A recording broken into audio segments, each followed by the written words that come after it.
Setiap orang punya kode yang membentuk dirinya. Kadang kita menyebutnya nasib, kadang cuma kebetulan. Tapi kalau kamu mau lihat lebih dalam, mungkin semua itu cuma angka yang akhirnya menunjukkan siapa kamu sebenarnya. Selamat datang di Kodam, kode dalam angka manusia. Selamat mendengarkan. Pernah gak sih lo ngerasa meskipun orangnya beda, tempatnya juga beda, tapi kok ceritanya mirip ya? Ya kayak lo terus ketemu situasi yang sama, cuma bentuknya aja yang berubah. Kalau iya, mungkin lo lagi ketemu pola yang belum selesai lo pelajari. Dan di dunia numerologi, pola ini disebut karma number dan lesson number. Selamat datang di Kodam, kode dalam angka manusia.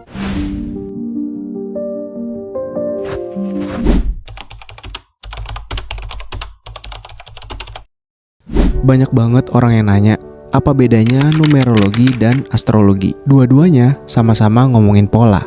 Tapi kalau di astrologi menggunakan posisi planet, waktu, dan tempat lahir. Sedangkan numerologi lebih sederhana lagi. Pada dasarnya, numerologi membaca getaran lewat angka dalam nama dan tanggal lahir. Jadi, kalau astrologi itu seperti peta langit, sedangkan numerologi adalah pola gelombang, frekuensi yang lo semua pancarin dan juga yang lo tarik tanpa lo sadari. Nah, konsep lesson number dan karma number pertama kali muncul dari ajaran Pythagoras, seorang filsuf Yunani kuno sekitar 500 tahun sebelum Masehi. Pythagoras percaya bahwa setiap kehidupan manusia punya pola yang bisa dilacak lewat angka, tapi menariknya Pythagoras tidak bicara soal takdir sama sekali, melainkan tentang pola belajar. Dalam ajarannya, setiap angka 1 sampai dengan 9 mewakili tahapan kesadaran manusia. Dari angka 1, kesadaran individu,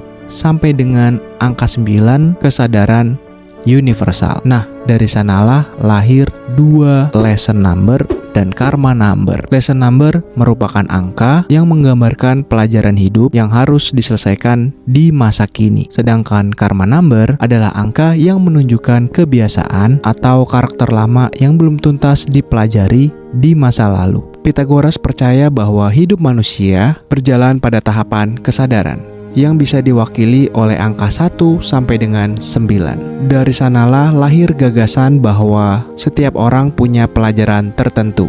Yang di bawah ada yang sudah dikuasai dan ada yang belum selesai. Di era modern, konsep ini dikembangkan lagi oleh Aldous Belliet dan Florence Campbell, dua tokoh numerologi dari Amerika pada awal abad 20-an. Mereka berdua mengartikan karma bukan sebagai kutukan, tapi sebagai repetisi perilaku. Pola lama yang muncul lagi dan lagi, sampai manusia belajar merespons dengan cara yang baru. Jadi, lesson number dan karma number sebenarnya sama sekali bukan ilmu ramalan, tapi lebih mirip cermin psikologi pola. Cara kita mengenali kebiasaan yang belum selesai dipahami. Gua sendiri waktu pertama kali baca ini cukup skeptis, tapi memang ada rasa penasaran di dalam diri gua. Maka dari itu, gua coba pelajari dan pakai nama gua sendiri. Sesuai dengan nama panjang gua, Antonius Putu Satria Kusuma Widodo, lahir 30 November 1992. Dan ternyata perhitungannya itu mirip. Dari semua hasil yang udah gue hitung, ternyata tidak terlalu jauh dan kayaknya ini bukan sebuah kebetulan. Maka dari itu, gue pelajarin semuanya.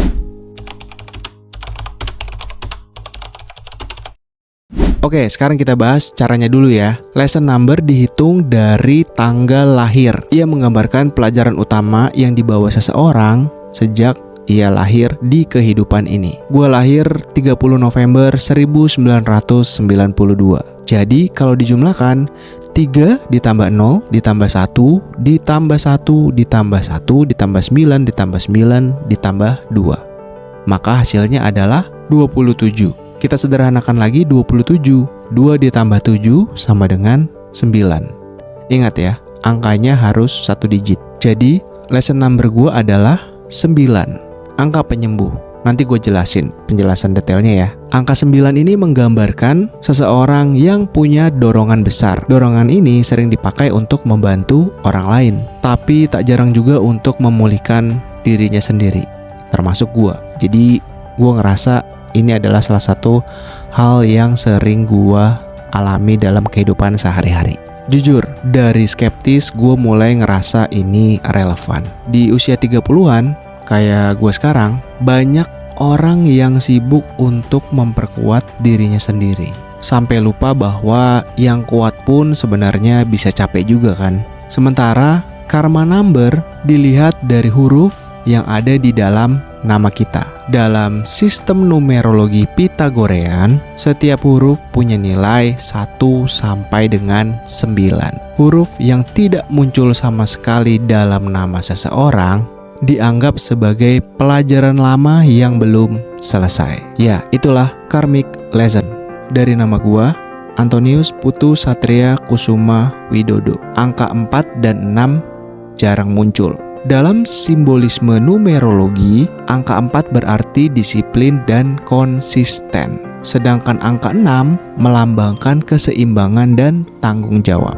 Jadi, pelajaran yang terus-menerus muncul buat gua adalah belajar menata hidup lebih stabil tanpa kehilangan sisi empati terhadap orang lain. Dan kalau gue pikir-pikir juga, dua hal itu sepertinya jadi tema besar di usia 30-an.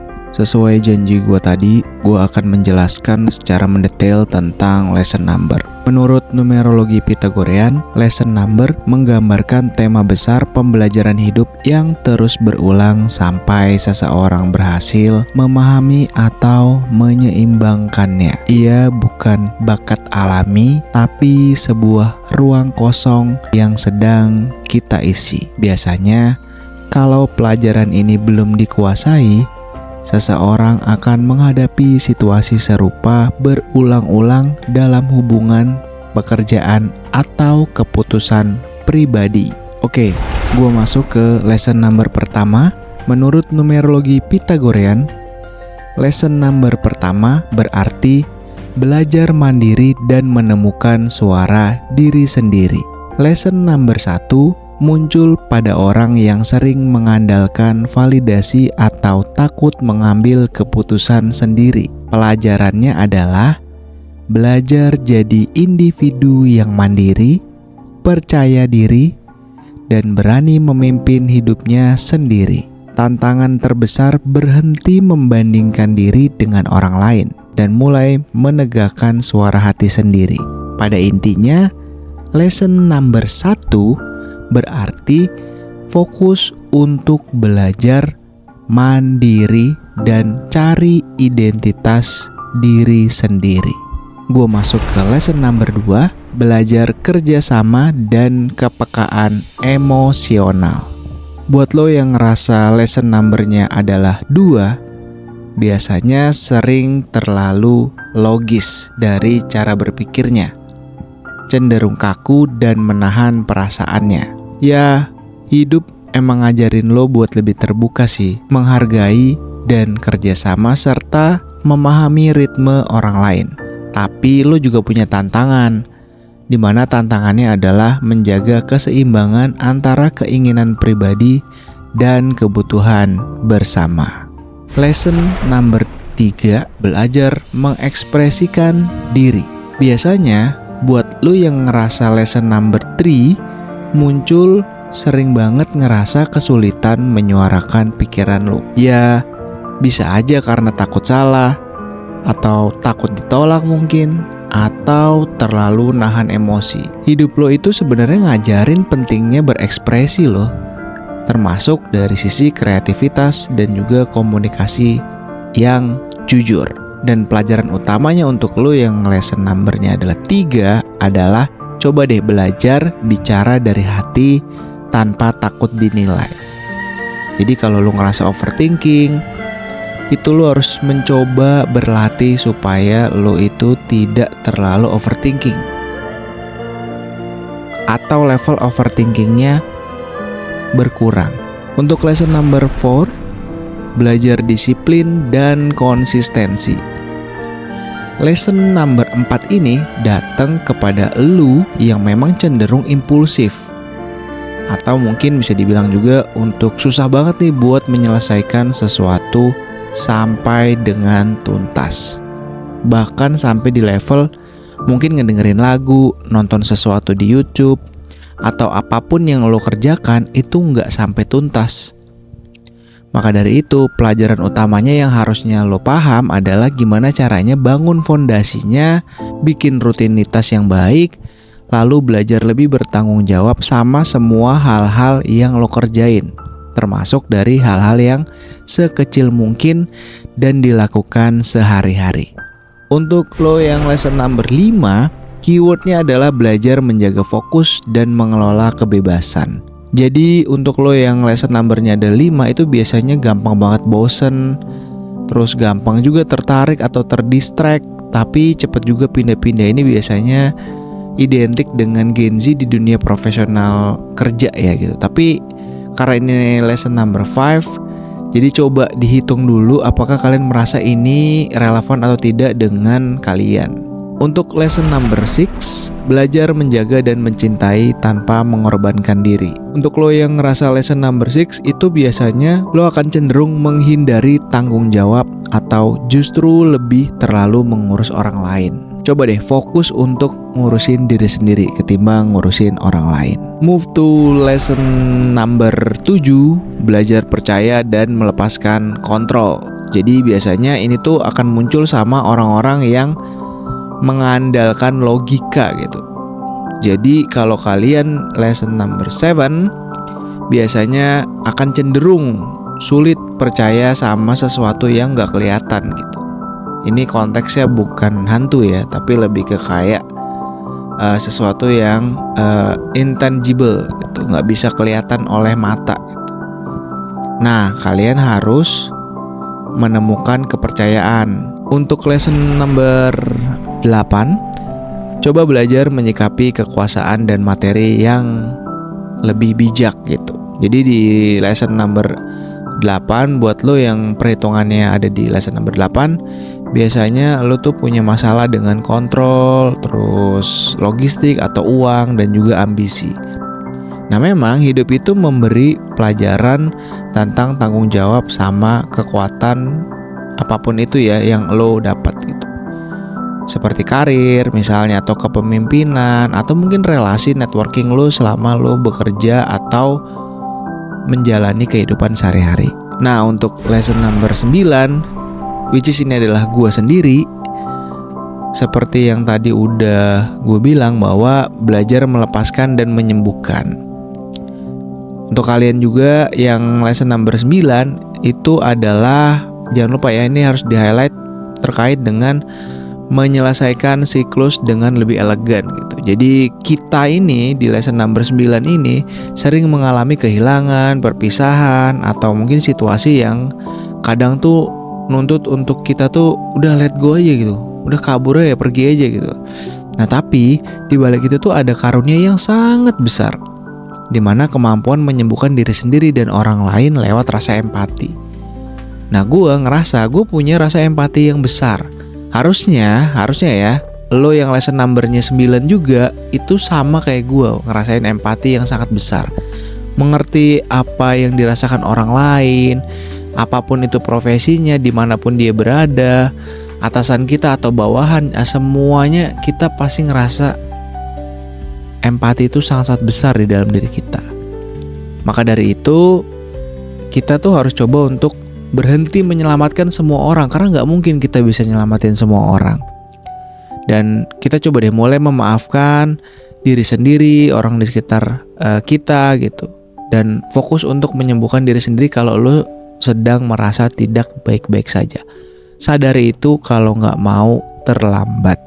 Kita belajar untuk berhenti terburu-buru, tapi juga gak mau kehilangan arah. Kita ingin hidup jauh lebih teratur, tapi tetap kita ingin punya hati yang hangat.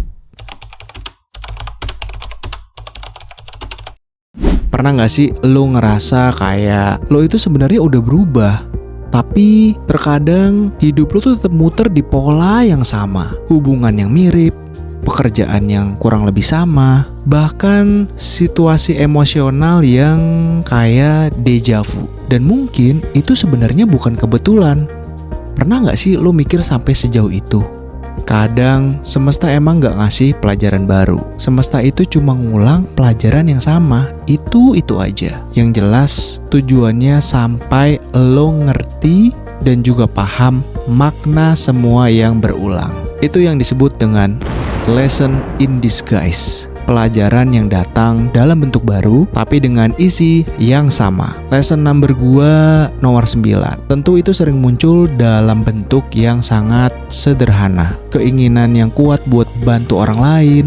Ya meskipun sebenarnya kondisi gue tuh lagi gak baik-baik aja. Dan setiap kali itu terjadi, gue tuh kayak diingetin lagi gitu. Kadang belajar nolongin diri sendiri adalah pelajaran yang paling sulit, terutama untuk orang yang kayak gue, yang suka nolong orang lain.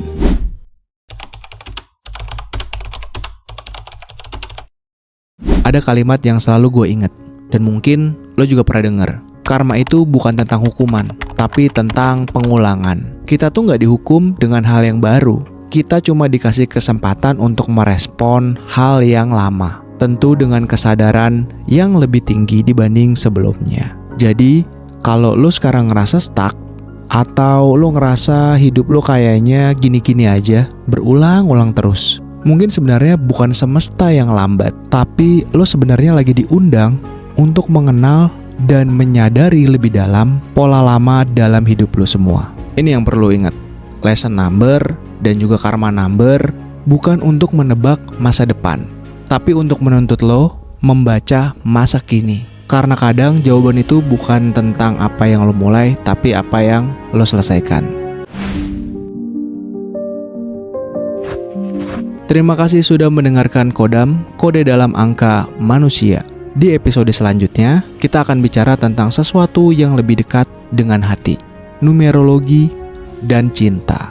Tentang kenapa beberapa hubungan terasa familiar, kenapa ada orang yang cepat nyambung, dan kenapa ada orang yang terasa berat. Ya, meski dari luar terlihat sempurna. Sampai ketemu di episode berikutnya, dan ingat, kadang yang paling sulit bukan mempelajari hal yang baru, tapi berani berubah di pelajaran yang sama. Gua Putu pamit.